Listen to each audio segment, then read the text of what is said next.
agora, diante de tudo que Deus fez por nós, qual era o nosso estado e como esse mistério foi revelado. Ô irmão, é mistério. Ô irmão, esquece esse negócio, o mistério já foi revelado.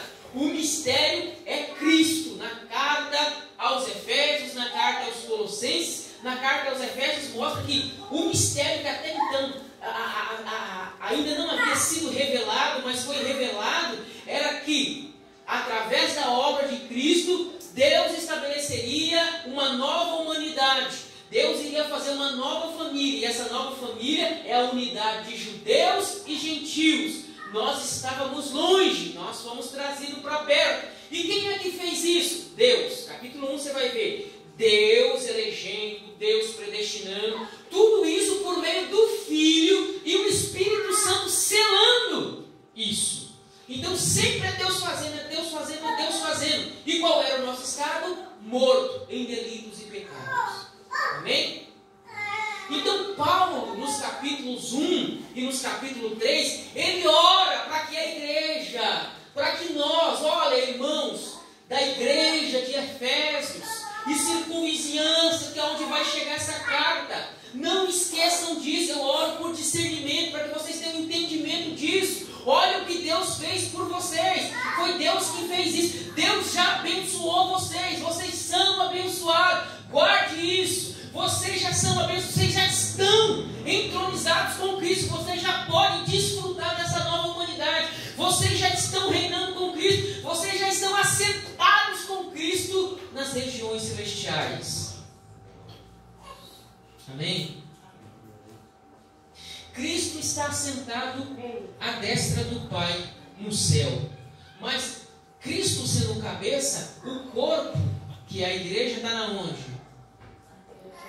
Só que esse corpo está ligado a esse cabeça, não esqueçam disso. Então essa ligação é muito importante. Então, muitas das vezes os irmãos vão achar aquelas pessoas assim, eu acho que vale a pena abrir uma aspa aqui, aquelas pessoas assim, olha, meu negócio é só Deus, meu negócio é só Jesus, esse negócio de igreja aí é furada, esse negócio de ir para a igreja aí não dá certo, esse negócio não. Eu mesmo sou a igreja, eu mesmo aqui agora sou um desigrejado, eu não preciso de igreja, eu não preciso de pastor, eu não preciso de nada. Meu negócio é só Jesus, meu negócio é só Deus, eu sou a igreja. Agora a pergunta é, como que pode haver cabeça sem corpo? Você já viu isso? Não vai dar certo. E nessa noite, vocês são privilegiados, quem veio nessa noite, você vai entender o porquê, correto? A igreja, Deus estabeleceu pastores para a igreja. O porquê Deus deu pastores para a igreja. Isso é importante para nós.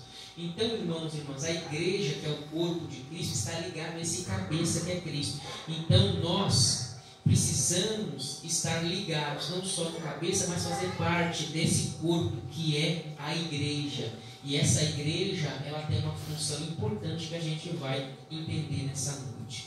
Então, irmãos, olha, diante de tudo aquilo que Deus fez por nós, diante de tudo aquilo que Deus realizou, Deus fez, agora, isso deve impactar e isso deve mover em direção à nossa vida cristã prática. Olha, se Deus nos elegeu, se Deus nos predestinou, se foi Deus que fez tudo isso por nós, se nós somos a igreja, essa nova humanidade, isso deve refletir de alguma forma, sim ou não? Sim. E isso vai se refletir na onde e de que maneira? Isso deve refletir na sociedade, na nossa comunidade. Isso deve ser refletido. Então, o que Deus fez por nós deve refletir na comunidade, na sociedade, ao nosso entorno. E é isso que Paulo vai mostrar no capítulo 4. Então, agora ele vai dar um tom agora prático de que maneira essa eleição, essa predestinação, essa escolha de Deus, tudo isso que Deus fez por nós, como que isso deve refletir na comunidade, na sociedade e ao nosso entorno. Amém? Diz assim, olha, portanto, eu, prisioneiro Senhor, suplico-vos que andeis de modo digno, para com o chamado com que recebestes. O que Paulo está falando aqui? Já que vocês foram eleitos, foram predestinados por Deus, correto? Não basta simplesmente dizer, eu sou eleito, eu sou um predestinado, eu fui chamado por Deus, eu sou um crente agora, eu sou salvo.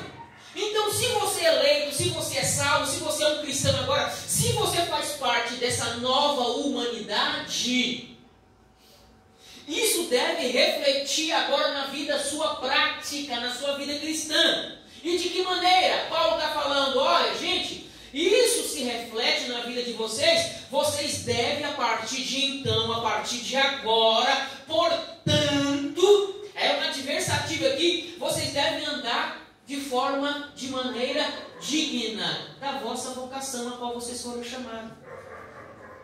E lá no capítulo 1, a Bíblia diz que nós somos chamados para ser como? Para ser o quê? Santos e irrepreensíveis. Amém?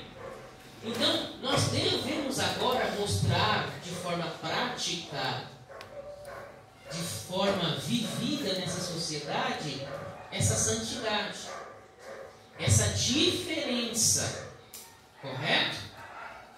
De nós estarmos, olha, inseridos na sociedade. Nós devemos estar inseridos na sociedade, devemos estar inseridos no mundo, nós estamos no mundo, correto? Mas a igreja não compartilha, correto? Daquilo que o mundo faz de ruim, daquilo que a palavra de Deus condena. Então, a santidade aqui, irmãos e irmãs, é muito importante. E nós, como cristãos, temos que andar de forma digna, de forma reverente, correto? A qual nós estamos inseridos na sociedade, mas a nossa vida de santos deve refletir essa santidade na sociedade. E de que maneira agora? Não segundo um comportamento desse mundo, segundo os moldes desse mundo. Deixa eu tentar explicar isso de forma mais simples. Os evangélicos, presta atenção. Os evangélicos, eles acham que eles estão ainda em Jerusalém.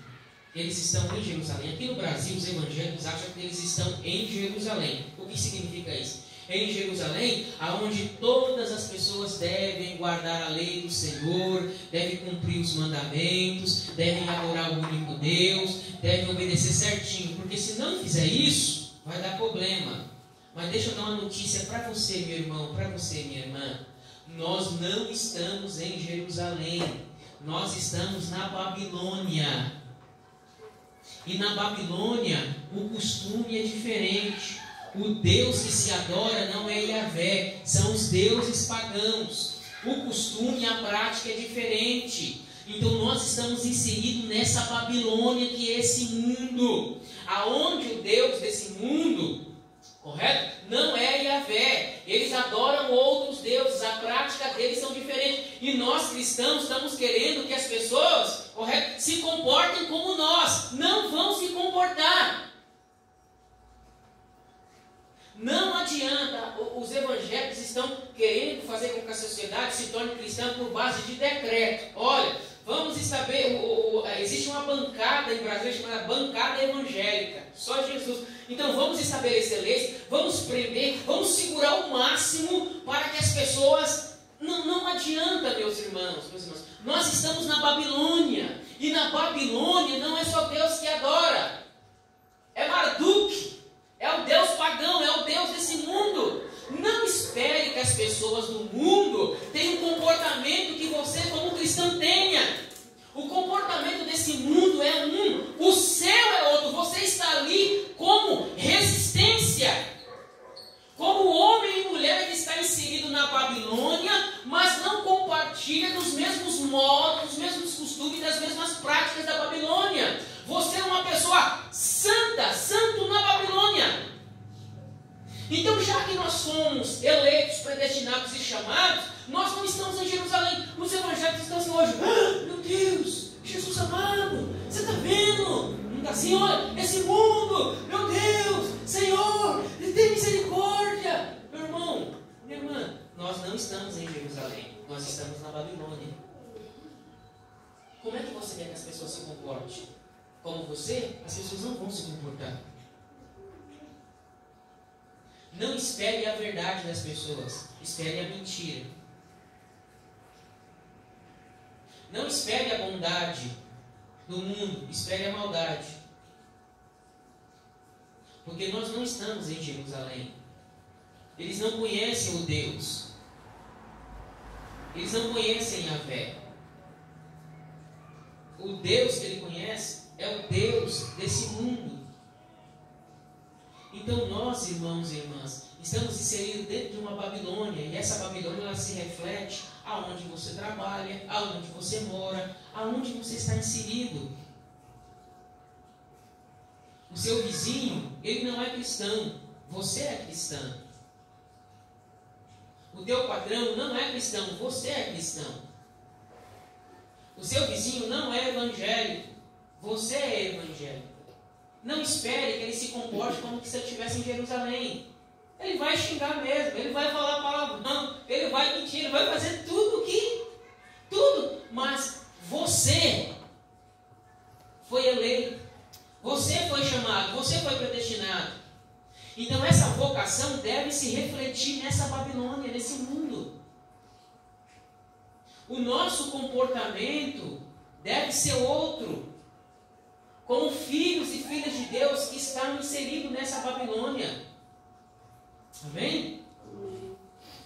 Então, irmãos e irmãs, nós temos que andar de forma digna do chamado a qual nós recebemos.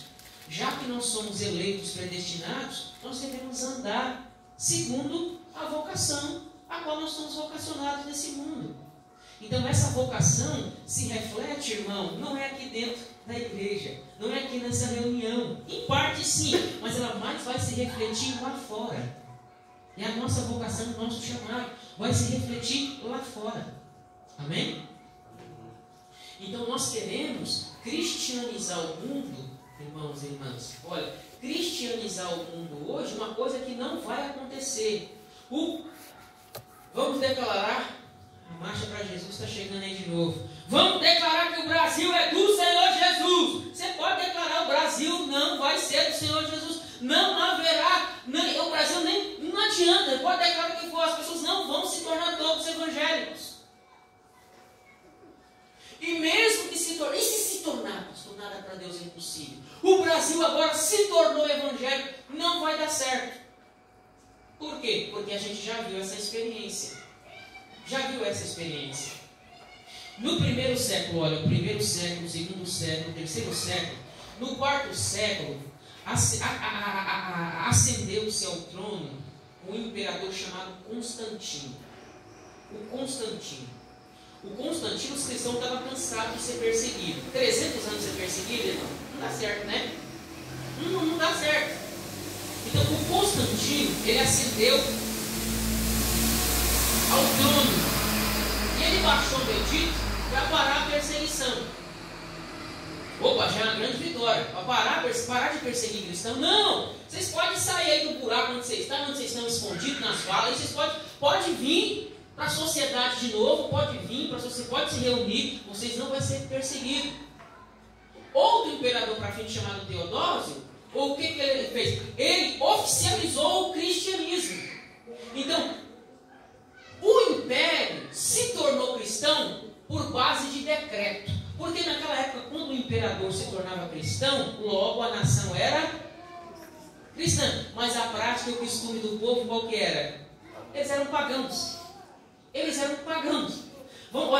pagãos, todo mundo pagão, vivendo a vida fútil, fazendo tudo aquilo que não precisa. De repente o imperador se tornou cristão. Aí o imperador baixou um decreto. A partir de agora, todo mundo é cristão.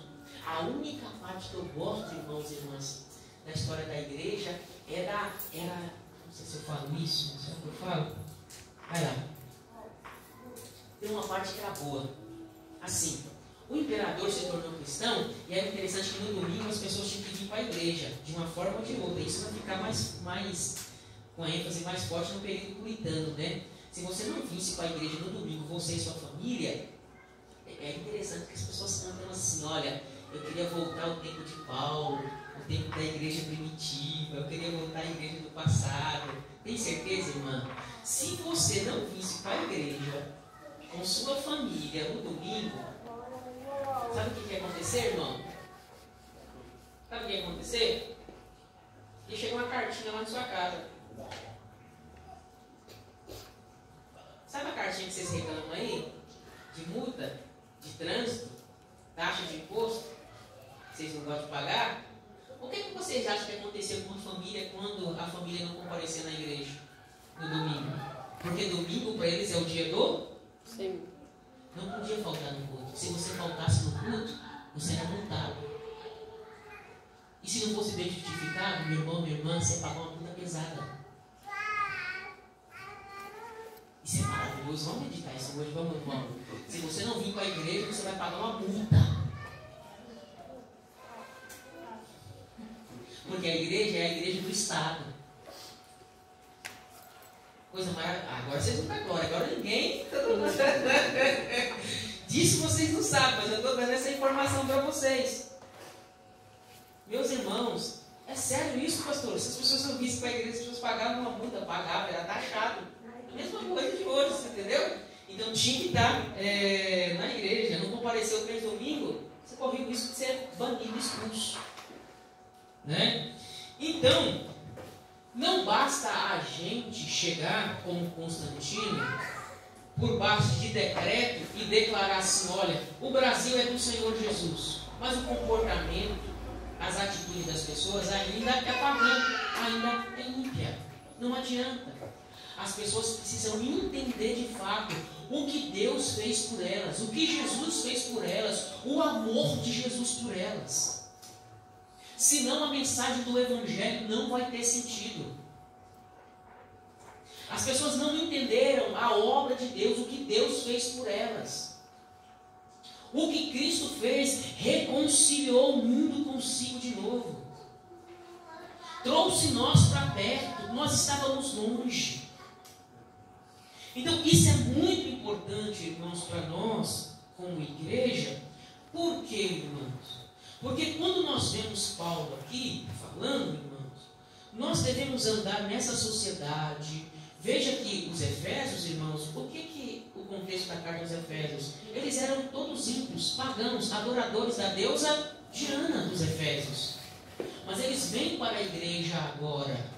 E diante da sociedade a qual eles estão vivendo, agora eles devem viver como vocacionados e chamados, como eleitos de Deus. Diante de um mundo que está de pernas para o ar. O nosso desafio como cristão é como que nós, diante de um mundo caído, em pecado, como é que nós refletimos o caráter de Cristo? Como que a gente consegue, ou vai conseguir ser fiel a Deus, diante de um mundo que está, irmãos e irmãs, mergulhado no pecado, na lascívia, na iniquidade. Um mundo que está virado, aonde o pecado brota diante dos seus olhos. Como é que a gente vai refletir o caráter de Cristo? Mas é nesse contexto que Paulo fala assim, olha, vocês devem viver uma vida santa e digna da vocação na qual vocês foram eleitos e vocacionados por Deus. Irmãos e irmãs, os monges, eles falaram assim, não, diante da sociedade que nós estamos, não tem como não pecar. Sabe o que a gente vai fazer? Para viver uma vida santa, a gente vai se enclausurar, a gente vai para os monastérios, a gente vai para os retiros. E o que eles fizeram? Foram para os montes, para os vales, para os retiros, e lá se isolaram, e lá se ficaram, porque eles não queriam mais conviver na sociedade, porque era muito pecado, muita iniquidade, os olhos deles não conseguiam contemplar aquilo. Mas o nosso desafio não é correr da cidade, mas é na cidade refletir o caráter de Cristo. O nosso desafio é esse. Como que nós vivemos uma fé cristã, uma vida cristã, lá no trabalho seu, lá na escola sua, aonde você mora, aonde você vive? Como que você reflete o caráter de Cristo nesse mundo caído?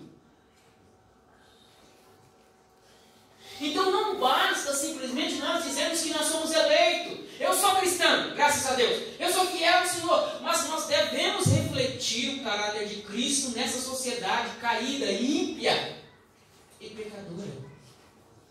Nós não somos chamados para correr, nós somos chamados para estar ali, inseridos naquele meio. É ali que Deus te quer. É ali que é onde a gente deve refletir a vocação a qual Deus nos chamou para refletir nesse mundo. É ali que nós devemos andar diante da vocação de Deus. Não correu assim clausurado, mas é ali e refletir o caráter de Cristo. Amém? E é interessante, irmãos, depois da gente refletir esse caráter de Cristo, essa vocação a qual nós somos chamados, o versículo 2 diz assim: com toda humildade e mansidão, com paciência, suportando-vos uns aos outros em amor. O que lembra isso, irmãos? Olha que coisa difícil para nós como cristãos. Mas isso aqui lembra quem, irmãos? Olha, andando com toda humildade, mansidão, algumas virtudes aqui, né? Humildade, mansidão, paciência, suportando-vos uns aos outros em amor. Semana passada a gente falou que o amor é a base de tudo, não é verdade? Vocês lembram de qual personagem, irmãos? Quem é que andava em humildade, mansidão, paciência, suportando uns aos outros? São virtudes importantes que a gente, ao ler os evangelhos, a gente vê essas virtudes sendo refletidas na vida de Cristo, né? Andar com humildade, mansidão, com paciência, suportando-vos. Eu não sei se na sua expressão está. Tem a expressão tolerância aí? Sim. Qual versão que tem tolerância? Tem tolerando pacientemente uns aos outros.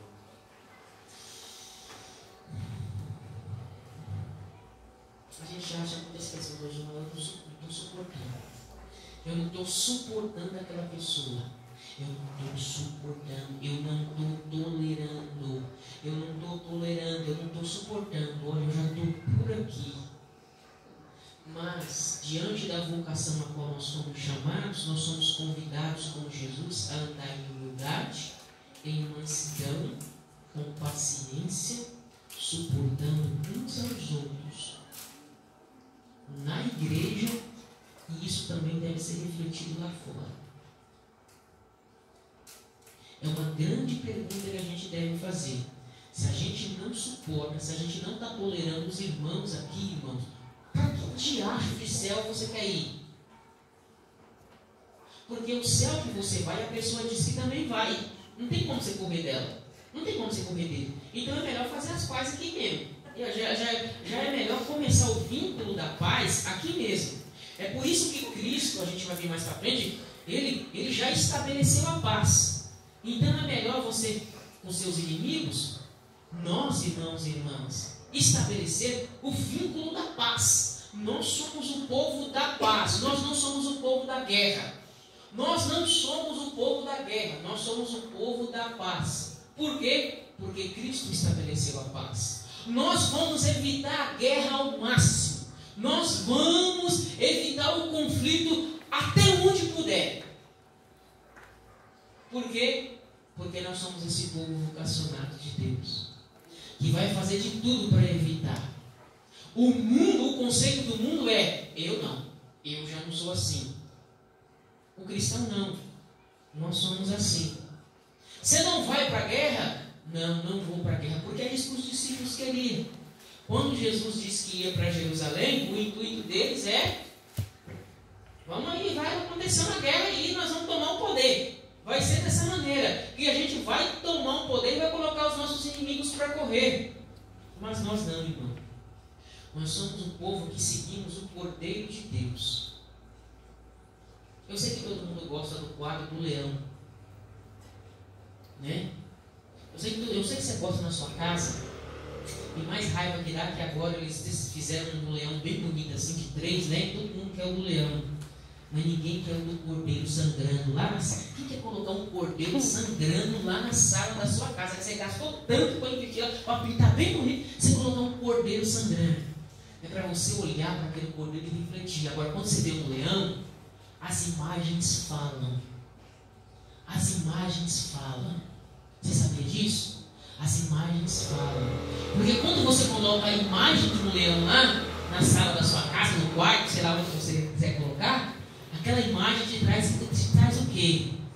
Aí, ó, esse é o Deus que eu sirvo, o leão da tribo de Judá. Uau, esse é o Deus que arrebenta os inimigos. Esse é o leão que João viu. Mas o João olhou assim com cara, de repente o João viu, foi olhar direito, era o cordeiro. Tinha rosto de leão, mas era um cordeiro. Era um cordeiro. E nós seguimos um Senhor, um Mestre, que Ele morreu na cruz. Ele foi vitorioso, sem dar um tiro. Aleluia, glória a Jesus. Sem levantar uma espada. Meu Deus. Eu sei que é difícil para nós, no nosso contexto contemporâneo. Nosso contexto era a guerra mesmo. Porque o nosso coração corrupto, lá de Gênesis, a partir do capítulo 3, a gente entendeu que as nossas vitórias viriam por meio da guerra, e não por meio da morte, e não por meio da doação. Como é que eu falo isso para vocês voltar domingo que vem, para não ir embora de hoje? Como é que eu falo para você que a sua vitória está na sua morte, no seu doar, no você ceder? Não. Os meus inimigos podem estar debaixo dos meus pés. Não. A vitória é quando eu... Não. Você está seguindo o Senhor errado. Você está seguindo o Senhor que disse assim para Jesus assim, ó, tudo isso te darei.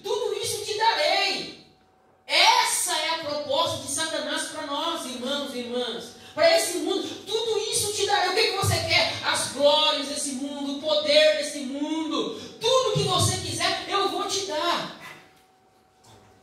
Mas o nosso Senhor não seguiu a teologia de Satanás. Pelo contrário, Ele repreendeu a Satanás.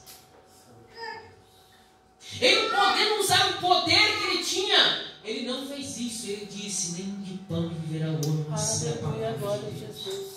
Nós seguimos um cordeiro, irmãos. Nós seguimos um cordeiro que foi morto. E os discípulos não entendiam isso. Eles só foram entender que a morte de Jesus, a grande vitória de Jesus estava na cruz. Como que alguém tem uma vida? Como que um crucificado... Olha a teologia deles igual a nossa. A decepção deles foi tão grande,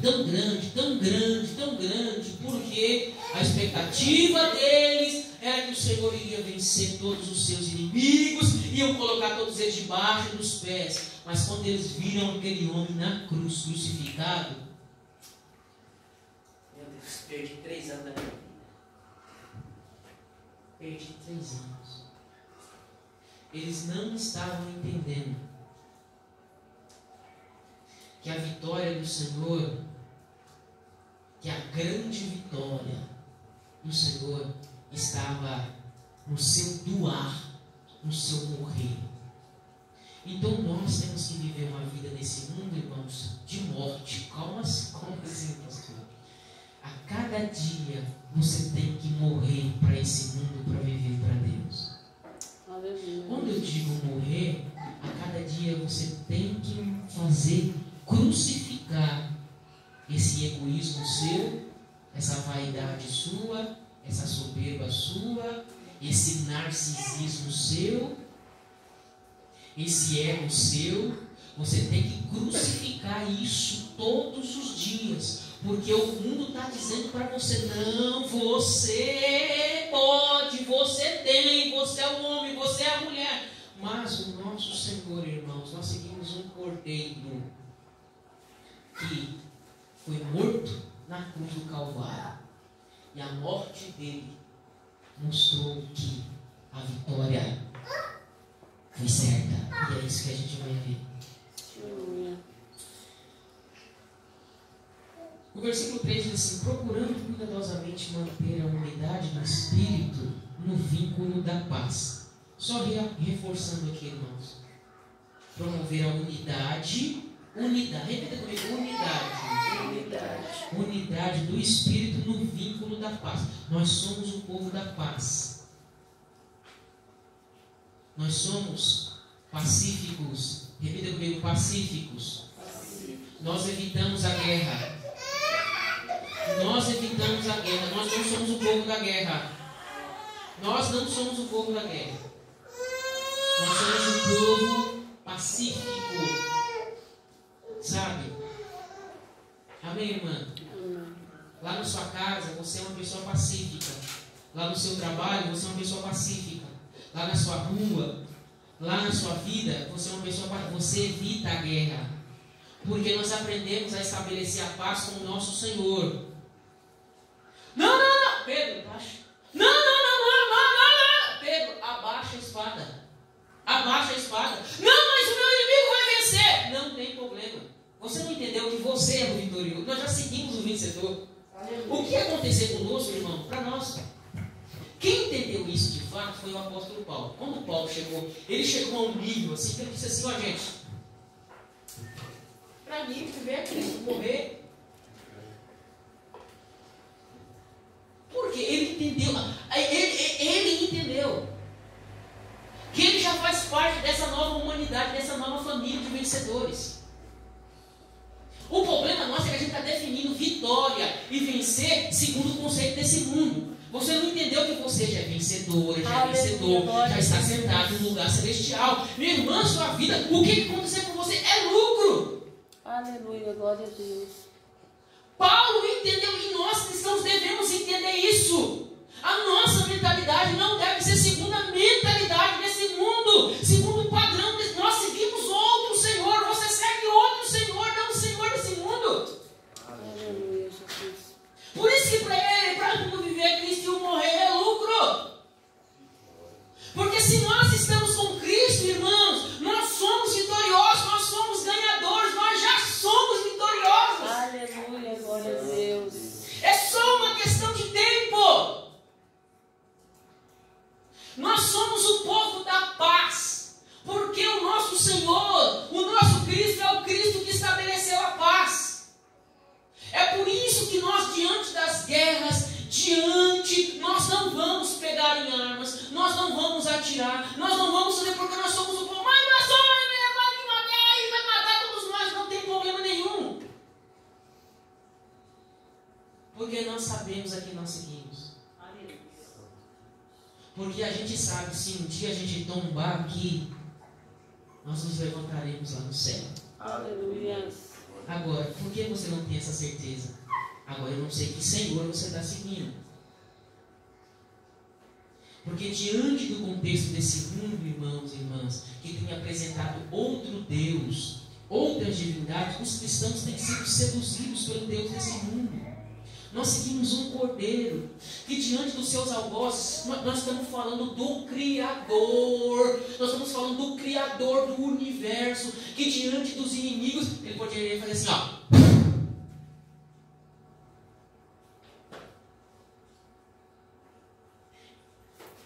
A gente precisa entender o que Pedro ainda não havia entendido. Jesus falou assim para Pedro assim, Pedro, baixa a espada. Você acha que eu não poderia mandar o meu pai enviar aqui uma legião? Esse anjo. Vocês sabem o que um anjo fez com o exército assírio? Um anjo. Um anjo. Sabe quantos soldados assírios um anjo matou? Vocês sabem quantos soldados? Alguém sabe aí? Mais de 100.000 soldados. Um anjo. Você não acha que eu poderia mandar o meu pai enviar uma legião de anjos aqui? Não! Pedro, baixa. E eu estou indo para o caminho da minha vitória. Então, irmãos, a gente segue um Senhor que disse assim, olha, para você ser vitorioso, você precisa perder. Você precisa se doar. Porque essa lógica não encaixa no padrão do mundo. Segundo a teologia desse mundo, a cultura desse mundo, a filosofia, isso causa pânico. Não. Mas nós que somos fazemos parte dessa nova família, que nascemos de novo. A nossa lógica é diferente. A nossa vitória está na nossa perda. Se o grão de semente não cair e morrer, Jesus falou, não precisa morrer. Então, para nós, isso é muito importante. Isso nos traz certeza. Os cristãos do primeiro século, irmãos, até então não haviam entendido isso. Mas ao terceiro dia, os discípulos entenderam, o nosso problema não era o Império Romano. Ele venceu um inimigo maior, a morte. Aleluia. A morte. Ele venceu um inimigo que ninguém ainda havia vencido. Eles podem entender que o verdadeiro inimigo deles não era o Império Romano. Nós cristãos precisamos entender isso, que o nosso maior inimigo não é o PT, não é o Lula, não é o Bolsonaro, não é partido político nenhum. O maior inimigo a ser vencido já foi na cruz, a morte. Aleluia. Glória Já a Deus. foi vencido. Os discípulos podem perceber isso. Ele venceu a, se ele venceu a morte, o que é o Império Romano? Ele venceu a morte. Aleluia. O nosso Senhor venceu a morte. Glória a Deus. É esse cordeiro que a gente está seguindo, irmãos. Grande Deus. Então nós somos o povo da paz e vamos estabelecer a paz. Nós vamos evitar a paz. Nós vamos evitar, irmãos, a luta, a guerra. Jamais. Nós vamos dialogar, nós vamos conversar, nós vamos tentar estabelecer a paz.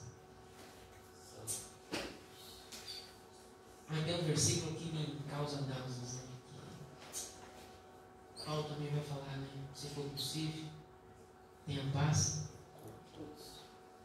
Haverá momentos que você não vai conseguir ter paz. Se possível, tenha paz com todos. Então é para fazer o possível para ter a paz. Nós somos o povo da paz. Amém? Mas chegará o momento, para evitar a guerra, você tem que se afastar. Para evitar a guerra, é melhor você perder. Porque você não está perdendo, você está ganhando. Amém? Amém, gente? Dependendo do contexto, é melhor se afastar. Para evitar uma briga, evitar uma confusão. Eu não saio. Evitar a guerra. Se possível, tenha paz com todos. Amém? Porque nós somos o povo da paz. Aí o versículo 4, a gente vai ganhar fôlego e vai ler até o versículo de número 6, que diz assim: há um só corpo e um só Espírito, da mesma forma que a esperança para a qual fomos chamados é uma só. Há um só Senhor, uma só fé, um só batismo, um só Deus e Pai de todos, que é sobre todos, por meio de todos e em todos.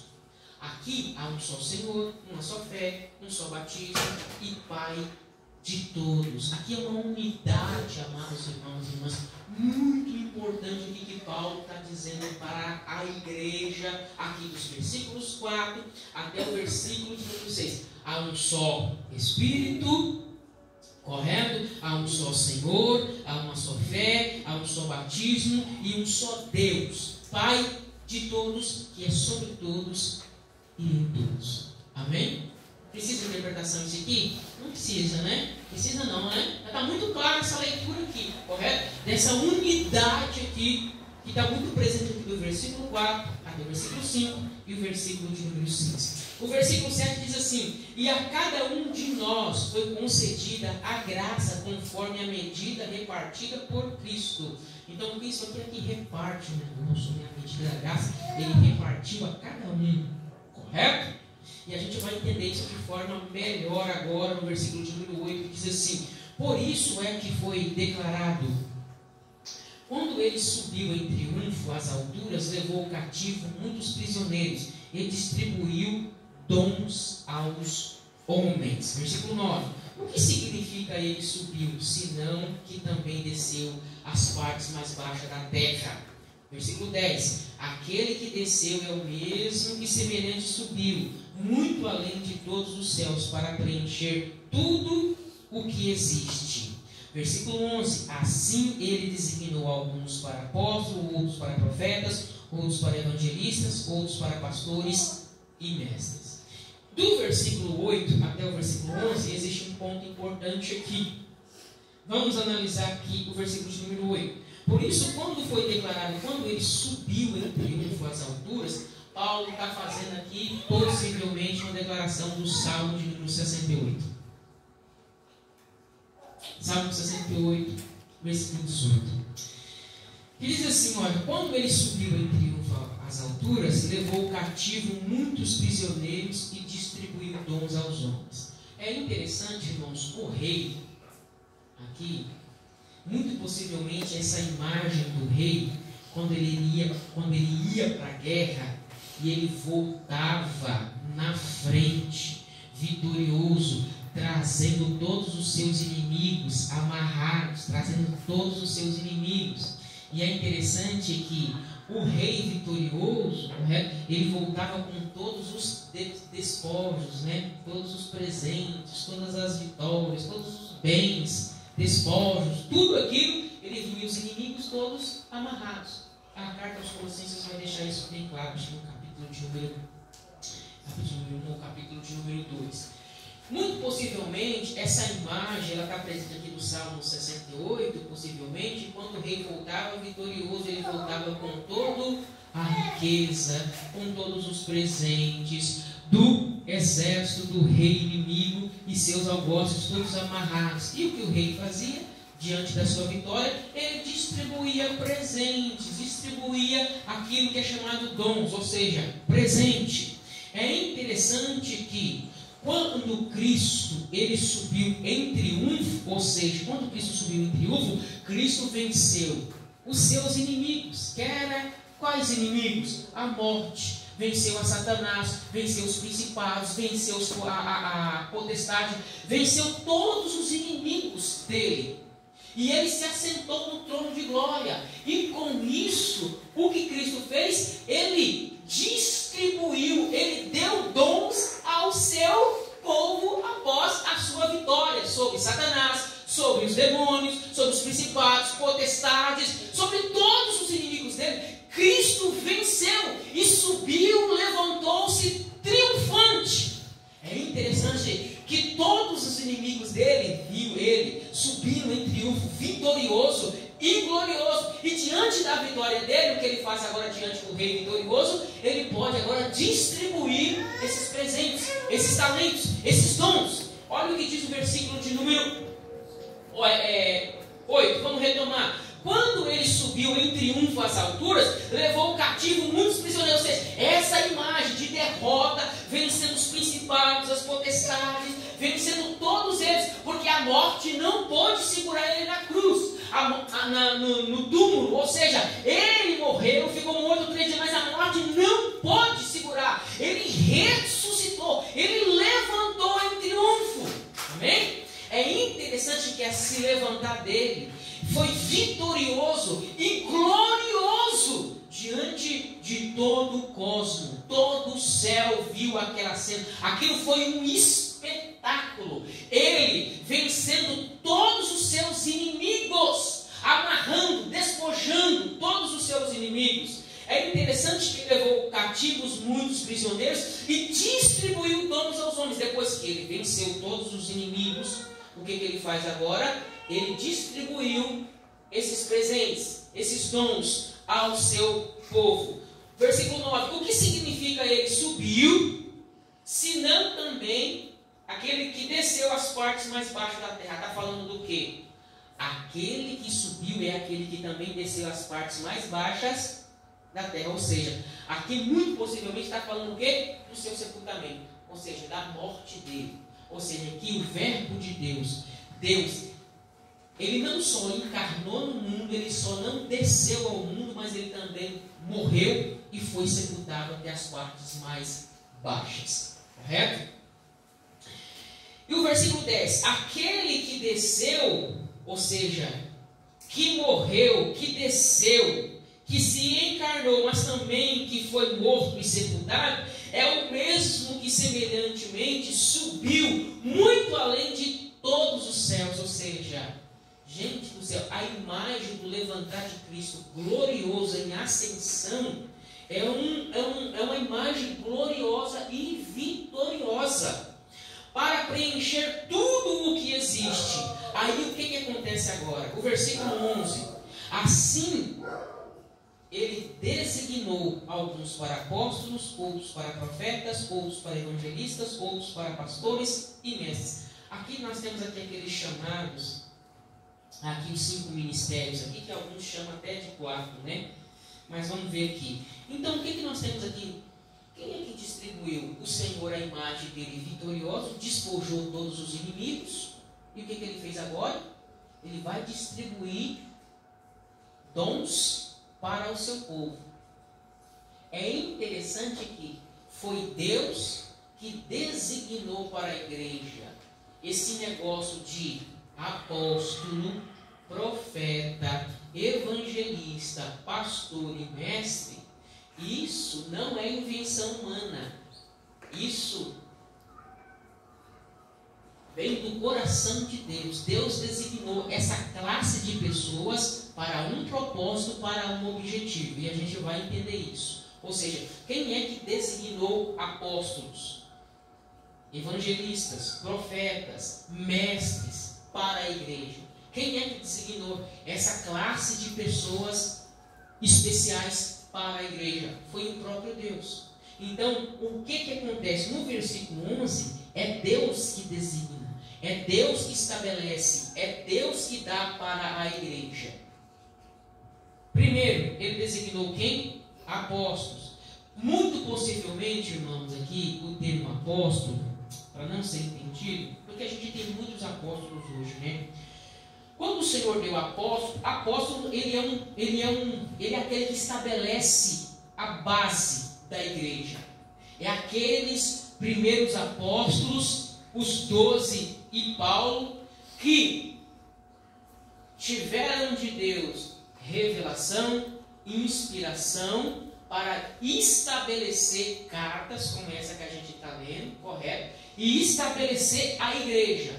Então Deus deu para a igreja apóstolos. Que apóstolos são esses? Paulo e os 12. Correto? O que esses apóstolos fizeram? Esses são aqueles que andaram diretamente com Jesus. É aqueles que estiveram mais próximos de Jesus. Então primeiro Deus deu apóstolos. Correto? E esses apóstolos, eles foram que estabeleceram a base da igreja, por orientação de Jesus. Esses são os primeiros apóstolos. O que acontece, irmãos e irmãs? O termo apóstolo, ele só pode ser usado no sentido missionário. Ou seja, um apóstolo também, a designação apóstolo, ela pode ser acatada no sentido de que a pessoa saiu daqui do Brasil e foi plantar uma igreja lá no interior, não sei na onde não há igreja nenhuma. O termo apóstolo pode ser aplicado. Mas quando a gente vê o termo apóstolo sendo usado hoje, irmãos, como tem tido muito aí, não é nesse caminho que a Bíblia, ou que a Bíblia caminha, ou a Bíblia quer ensinar.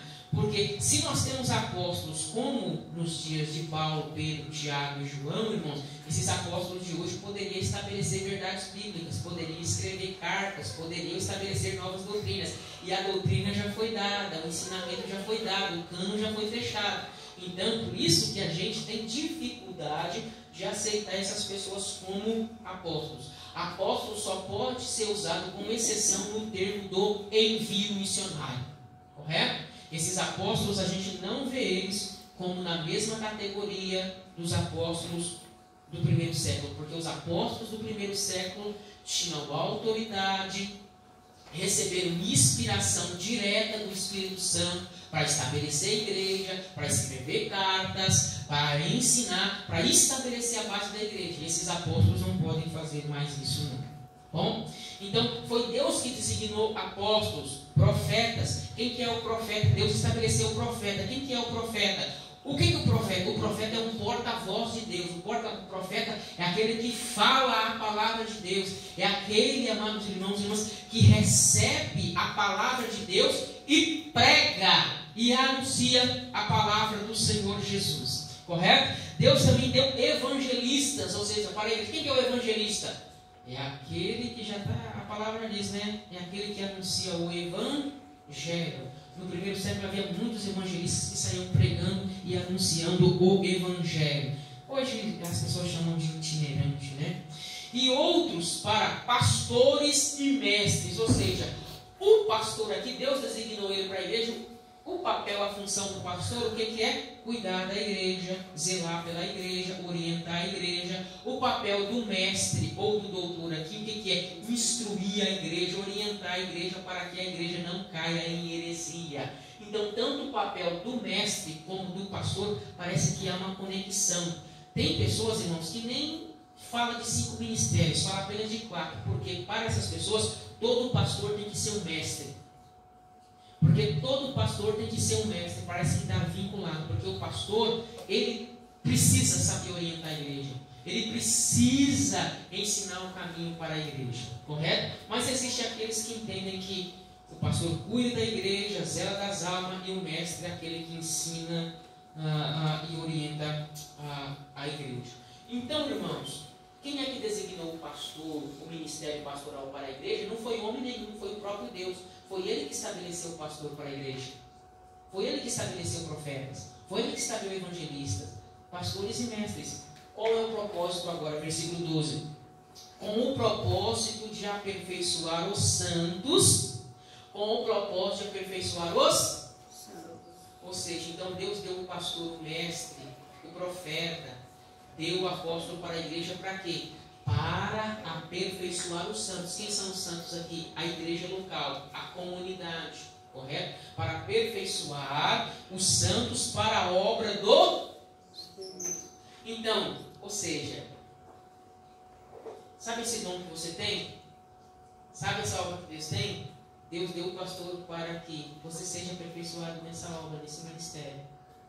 Por isso que o ministério pastoral é importante. Porque Deus vai distribuir vários dons na comunidade, o Espírito Santo vai fazer isso, e esses dons que você tem, esse ministério que você tem para desenvolver, ele tem que ser aperfeiçoado por uma classe de pessoas, por alguém especial que Deus designou, que se chama pastor e mestre, profeta, apóstolo. Então esses dons e talentos seus, você não pode sair usando e fazendo de qualquer maneira. Não pode. Deus deu um pastor para que esse dom seu, esse ministério seu, seja aperfeiçoado. Amém? É por isso que o pastor de uma igreja, ele precisa, irmãos, ter muito cuidado diante da sua responsabilidade. Porque uma das funções deles é cuidar dos dons e talentos e ajudar as pessoas a aperfeiçoar os dons e ministérios que a pessoa tem. Para que o corpo de Cristo seja edificado. Ou seja, para que a igreja seja edificada. O corpo aqui é a igreja. Então, a igreja, várias pessoas têm vários dons, vários talentos, várias vocações. Então, Deus deu um pastor, um mestre, um evangelista, para que isso seja aperfeiçoado. Para que isso seja trabalhado, para que isso seja orientado dentro da comunidade. Aí o versículo 13 diz assim: até que todos alcancemos a unidade da fé e do conhecimento do Filho de Deus. Até que todos, todos cheguemos ao conhecimento da unidade do Filho de Deus. É interessante aqui no versículo de número 13, existem pontos aqui a ser analisados. Até que todos alcancemos a unidade da fé e do conhecimento. Esses dons, para ser aperfeiçoado na comunidade, ele tem propósito, tem objetivo na comunidade, para que você alcance a unidade da fé e do conhecimento do Filho de Deus, para que você amadureça, maturidade, e você alcance a estatura correta da plenitude de Cristo. Então aqui, irmãos, olha, os dons aqui de aperfeiçoamento, que precisa ser aperfeiçoado, é para que você cresça, para que você adquira conhecimento, e para que você amadureça. Coisa que é difícil, né? Na igreja tem muitas pessoas ainda imaturas, né? Mas precisa amadurecer até que chegue à estatura da plenitude, ou seja, até que nós sejamos parecidos mais com o nosso Senhor. A dificuldade é que nós somos mais parecidos com o nosso entorno do que com o nosso Senhor. Né? Então nós temos que ser mais parecidos com o nosso Senhor do que com o nosso entorno. Né? Aí o versículo 14 diz assim: o objetivo é que sejamos mais, que sejamos não mais como crianças. Olha para vocês verem aqui, irmãos, olha. Levados de um lado para o outro pelas ondas teológicas, nem jogados para cá e para lá por todo o vento de doutrina e pela malícia de certas pessoas que induzem os incautos aos erros. O que mais, nos dias de Paulo está escrevendo para a igreja de Éfeso no primeiro século. Ele está falando: gente, vocês precisam amadurecer, vocês precisam chegar à maturidade, para que vocês cresçam. E conforme vocês vão amadurecendo, vocês vão se tornando mais parecidos com Jesus. É muito importante isso para que vocês não sejam levados pelos ventos de doutrina. Para que vocês não fiquem de lá para cá e de lá para cá, correndo lá, sendo jogados de lá para cá e de lá para cá. Irmãos, eu conheço pessoas que estão assim hoje, de lá para cá, de lá para cá, de lá para cá, vai ali, vai cá, as pessoas estão perdidas. Isso só mostra o que? Imaturidade. Né?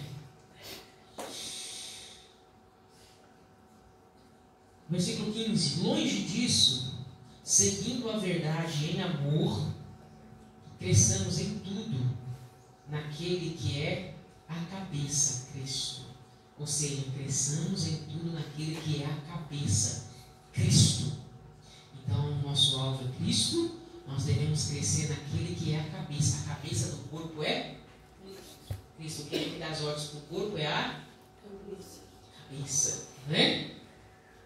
Aí o versículo 16 diz assim, e a gente conclui: dele, todo o corpo aqui é a igreja. A imagem que tem aqui da igreja é a igreja como um corpo, né? Ajustado e unido pelo auxílio de todas as juntas. Quem tem junta aí, diga amém. Ó, faz assim, ó, junta, ó. Auxílio de todas as juntas, correto? A igreja é um corpo unida, correto? Ajustada com todas as juntas, correto? Unido pelo auxílio de toda a junta, cresce e edifica a si mesmo em amor, na medida em que cada parte realiza a sua função. Ou seja, cada parte do nosso corpo é importante. Cada parte da igreja, de cada vida que está na igreja também é importante. Basta cada um fazer aquilo que foi chamado para fazer.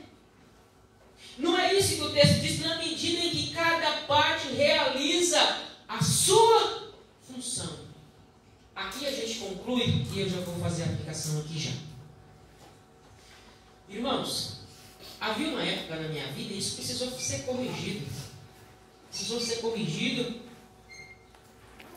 Porque eu tinha na minha mente assim: olha, eu não sei, talvez pode ser o seu pensamento também. E a gente pode te ajudar nessa noite. Bom, olha, Deus chamou, Deus vocacionou, Deus deu o dom para quem? Lá para o pastor da igreja lá para o missionário tal lá para o profeta tal lá para o fulano tal, para a igreja lá, para os irmãos que são obreiros lá. Os irmãos estão lá. Eu não. Na igreja não, eu só vou, cultuo, faço minha parte e vou embora. Deus não tem essa vocação para mim. Por quê? Eu não sei pregar, eu não sei cantar, eu não sei fazer nada na igreja. Presta atenção, tem muitas pessoas que estão na igreja dizendo assim: olha, bom, eu não sei fazer nada mesmo na igreja, Deus não me chamou para nada, eu não tenho dom nenhum, eu não tenho vocação nenhuma, eu não estou fazendo nada. O que Deus me chamou, sabe o que é? Para mim, trabalhar, cuidar da minha vida, ganhar dinheiro e daí por diante. Os dons e talentos Deus deu para o povo lá, para os obreiros lá, para os pastores, para os irmãos lá. Irmãos, isso é uma falha muito grande. Se você faz parte desse corpo que se chama igreja, preste atenção. Você tem dons de Deus. E esses dons de Deus, eu pensava que só era para ser usado na Nossa, aquela irmã que está cantando tem o dom de Deus. O pastor que está pregando tem o dom de Deus. Eu que eu não faço nada, não tenho dom de nada. Negativo. Se você faz parte dessa nova família que se chama igreja, deixa eu dizer algo para você. Deus não te colocou nesse mundo só para você ganhar dinheiro e cuidar da sua vida. Você foi chamado por Deus. Você foi vocacionado por Deus para usar os seus dons, os seus talentos. Se não for aqui, se você não sabe pregar, se você não sabe cantar, se você não sabe fazer nada aqui, pode ter certeza. Existem dons e talentos de Deus para ser usado lá fora. A sua vocação está lá fora. Os seus dons estão para ser usados lá onde você trabalha, lá onde você estuda, lá no bairro onde você mora. A questão é, irmãos, é que você precisa entender o porquê Deus te vocacionou, o porquê Deus te elegeu. Você acha que Deus te elegeu antes da eternidade, antes da fundação do mundo? Preste atenção, para vir na igreja no domingo, ouvir a palavra e ir embora. Fui lá, qual que é meu dom? Ir para a igreja e ouvir a palavra. Comece a se perguntar, Senhor, quais são os meus dons? Quais são os meus talentos? Eu quero usar isso para a sua glória. Deus não te salvou. Só eu salvo. Você ficar assim nesse mundo, ó. Igual eu lá no trabalho, no momento que eu levanto, fica assim. Deus não nos salvou, Deus não te salvou para isso. Dons, talentos, vocação você tem. Você só não entendeu aonde usá-los. Aleluia, glória a Deus. Comece a se perguntar que você é um instrumento na mão de Deus. Muitas das vezes as pessoas só querem ser instrumento de Deus dentro da igreja com o microfone na mão. A grande maioria, Deus te levantou, irmão, para ser usado lá fora. Não sei na onde, que lugar, mas é lá que Deus vai te usar. É lá que você vai entender o chamado de Deus na sua vida. E é isso que você vai fazer. Meu irmão, minha irmã, preste atenção. Deus te salvou, Deus te vocacionou, você faz parte dessa nova humanidade. Esses dons e talentos, meu irmão e minha irmã, ele só vai ser aperfeiçoado por meio do mestre, por meio do pastor que está pregando a palavra. Quanto mais você vem na igreja e você utiliza esses dons lá fora, você vem para ser aperfeiçoado, aperfeiçoada. Mas esses dons precisam ser exercidos.